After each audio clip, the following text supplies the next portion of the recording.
I don't normally post longer videos. I would like to. Um, but anyway, today I wrote out something that started as a reply to a comment, and I thought about making it more polished and everything, but I'm just going to read it, and I think it's important because I think that we need, first of all, to, I guess, I know that we like to categorize, label, and name things, but I think that we identify too hard with those labels. Just a bit too much, to the point that we are forgetting our humanity and commonalities, our common needs, and the desire to just exist peacefully. And I kind of want to talk a bit more about that in as a person who was raised in a moderately conservative family, who might be able to offer some perspective. I was also raised Catholic. I'm not Catholic anymore. I won't ever go back. And people, I'm sure that if you watch this channel regularly, I'm sure you get the impression that I'm a progressive or I'm a liberal. I think that we need to break away from those labels, if not for a moment, and just think about how those tools, those titles have been used as tools of division. When it's really just common sense, it should not be hard to think, oh, yeah, people just want to live with common respect. People just want to live with their rights protected and intact. Not to say that it's a given, because it's absolutely not. We have to fight for those things. We just do. But I think that we need to let go of the divisive labels. I do think it's important to understand what is harmful and avoid it,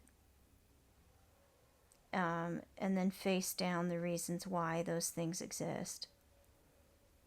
But as far as making normal things seem extreme or progressive or radical, I mean, look at the story of Christ. He just wanted us to be kind to one another. And look what happened in that story.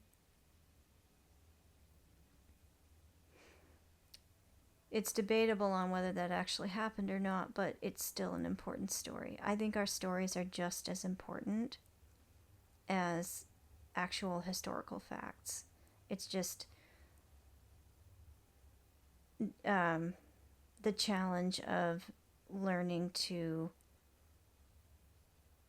understand the important, healthy applications between the two and avoid being manipulated. So, with all that being said, I wrote a comment in response to somebody who was trying to rationalize continuing support of the orange. They basically said, oh, we shouldn't judge him by his past. I'm going to judge him by how he is right now as a president. Which, if you've been paying attention, that's not going to, no. It doesn't work at all. That's not a working argument at all.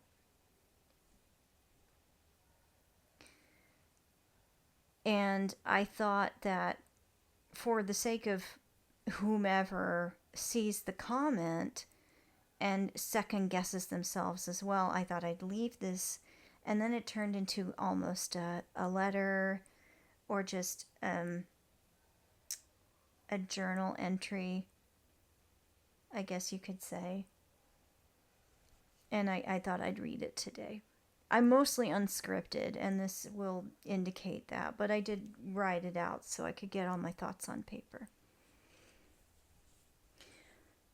I titled it, Make Common Sense Common Again. This conversation matters. It matters because we don't elect people like that, who have a chronic history of making horrific choices that leave a great deal of harm behind for many people. Their judgment comes into question. Their trustworthiness comes into question. Their leadership and decision-making capability come into question. Even a suspicion, just a suspicion of faulty character and shadiness should normally deter people from voting for such a person. None of this is normal or okay. We have just normalized it in one way or another to the absolute extreme. Almost through mass rationalization and manipulation from other foreign entities that want to see us crumble regardless of who it hurts, perpetuating a continuing cycle of global hate and trauma. Common sense dictates that most people would not vote for someone like him who has done the horrible things that he has done if they knew about it up front. And I know there's a lot of arguments, side note, I know there's a lot of arguments about the outcome of a certain contest. Even with that, and the fact that there are some aspects of this country that are progressing forward, and some people want to stop that. We are here because we chose to ignore the voices of people that had been horrifically oppressed. So moving on with that. Common sense dictates, I'm going to repeat that, common sense dictates that most people would not vote for someone like him who has done the horrible things that he has done if they knew about it up front. So that means a bunch of people knew who he was and knew about the crimes he got away with unpunished and still voted for him.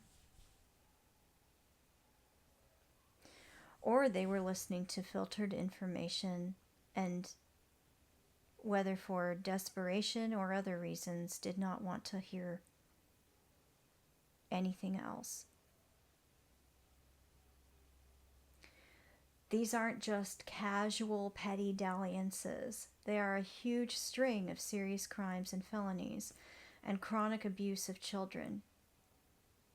He's not hiding it because he's gotten the impression from us that he will not be punished. He's bragging about it because he thinks that he can get away with it. And sadly, so far, we've proven him right.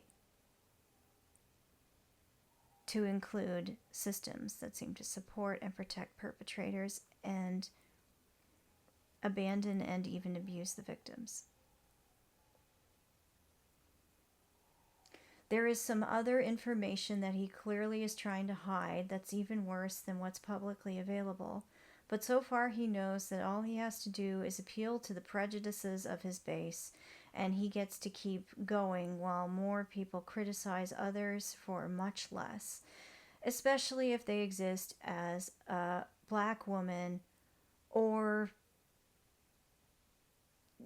people from other communities that have historically been oppressed by white supremacy and other related systems. No matter how well qualified and compassionate those individuals are, they still get crucified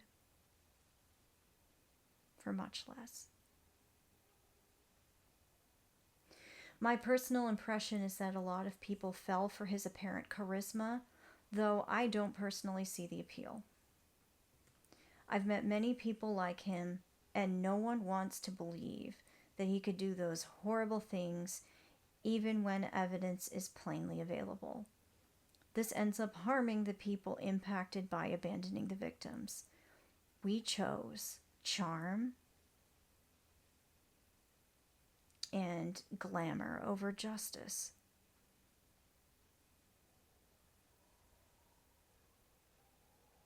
We chose to blind ourselves instead of seeing the truth. All I hear in this comment is that you are in support of them escaping accountability, and that is a big part of why we have so many problems, because we don't hold these people accountable. And I know a lot of us feel lost in how to do that, but that's the thing. We have to learn, we have to figure it out. I can only hope that we learn from this, and I think we will, and do better. I also think that we need to make civics, financial education, home economics, self-sufficiency, and leadership core requirements of our education system. We must make them core requirements. We must advocate for them. We must do everything we can to create systems that encourage independent thinking and good character. And a type of worldliness, meaning being part of the world rather than being isolated within this American bubble. I think America needs to learn to not only accept help, but be a team player.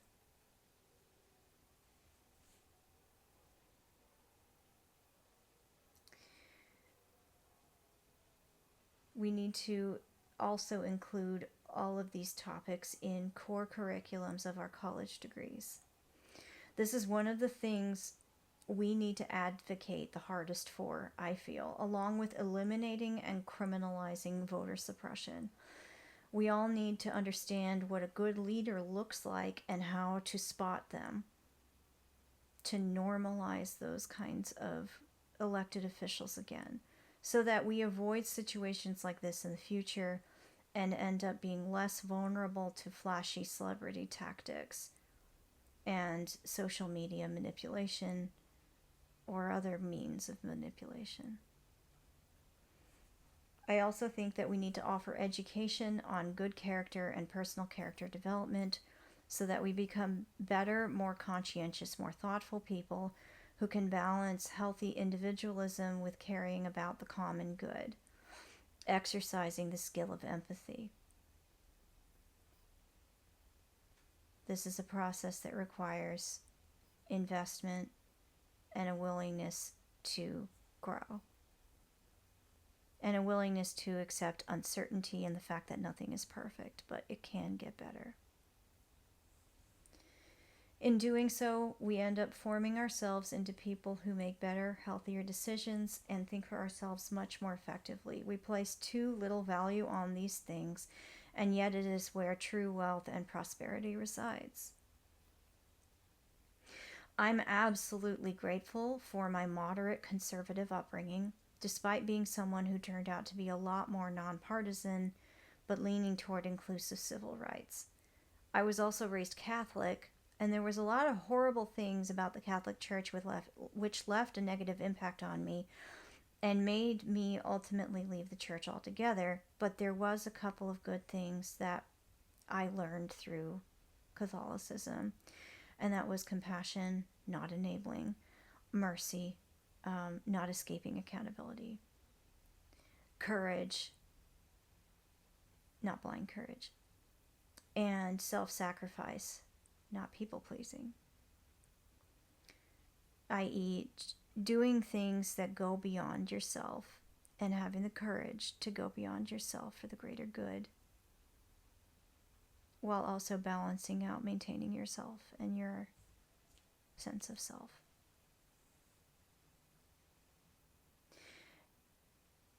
It taught me a lot about foundations and the importance and value of remembering our history and where we come from.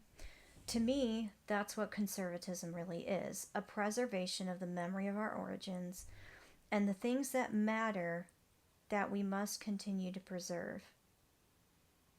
To me, conservatism does not try to restrict or halt progress. It merely recalls the foundations that we are built on and encourages us to learn from the past rather than try to go back to it. Like Lot's wife looking back at the burning city of Sodom and Gomorrah. For those who aren't familiar with the Bible, Lot's wife, despite warnings from, I think from God, was told not to look back, and she went against that advice, and as she looked back at the burning city, she turned to a pillar of salt, solidified in time. I do not believe in the version of conservatism that we see now. It grips on too tight to the past and is used to twist things around for abuse and control, for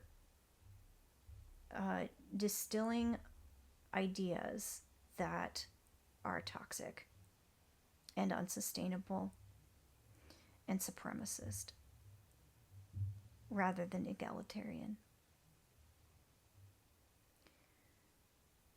It's based on fear and hatred and trying to emphasize things in the past that needed to be lessons learned, but are being used as a flimsy framework for systemic prejudice and oppression. We've been manipulated, and we need to learn to be people who are not easily manipulated. A responsibility of the whole community, but especially a responsibility entirely our own, one that pays off over time. So, with everything I have said here, I feel like it's important for us to have these conversations and start with things as simple as labels and categorization, generalization. If you want to share any responses to this, I welcome all civil discourse. Normally, I don't respond to anything that's like based on any sort of attacking, negativity. I've left that behind, but I welcome all civil discourse even if it's oppositional to my own. So feel free to leave a comment. Feel free to share if you want to share this. And I'm grateful for any type of engagement you feel like you want to offer. And thank you for listening.